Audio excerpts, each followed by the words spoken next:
আগুনের লেলিহান শিখায় দিনের পর দিন পুড়ছে স্পেনের রাজধানী মাদ্রিদের পশ্চিমের বনগুলো। এখনও শেষ হয়নি দাবানলের ভয়াবহতা। সবুজে ঘেরা বন আর পাহাড়ি অঞ্চল হয়েছে পুড়ে ছাই।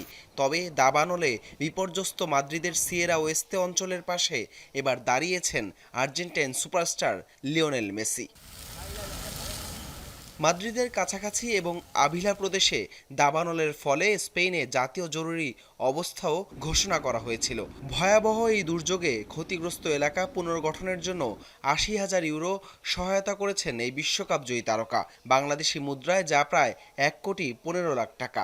মাদ্রিদ আঞ্চলিক সরকারের প্রেসিডেন্ট ইজাবেল দিয়াজ আয়ুসো মঙ্গলবার সামাজিক যোগাযোগ মাধ্যমে এই তথ্য নিশ্চিত করেছেন। সেই সঙ্গে ক্ষতিগ্রস্ত সম্প্রদায়ের পাশে দাঁড়ানোর জন্য তার এই উদার উদ্যোগকে ধন্যবাদ জানান তিনি। মেসি মাদ্রিদের সিয়েরা ওয়াইস্তে এলাকা পুনর্নির্মাণের জন্য ৮০,০০০ ইউরো অনুদান দিয়েছেন। আমি তাকে ধন্যবাদ জানাতে চাই এবং তাকে বলতে চাই যে মাদ্রিদের জনগণ তাকে খুব শীঘ্রই স্বাগত জানাতে এবং প্রাপ্য সম্মান দিতে উন্মুখ হয়ে আছে।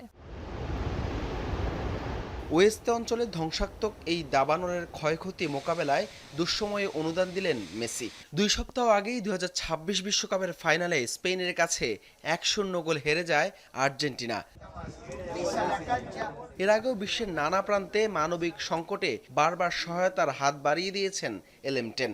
এর মধ্যে করোনাকালে বার্সেলোনা ও আর্জেন্টিনার হাসপাতালে বড় অঙ্কের অনুদান, কোভিডের সময় দক্ষিণ আমেরিকার ফুটবল ফেডারেশনকে ভ্যাকসিন উপহার দেয়া কিংবা ইউক্রেন সংকট ও বিভিন্ন দেশের দাতব্য সংস্থায় নিয়মিতই সাহায্য করে আসছেন লিওনেল মেসি। হাসান আল মারুফ, যমুনা স্পোর্টস।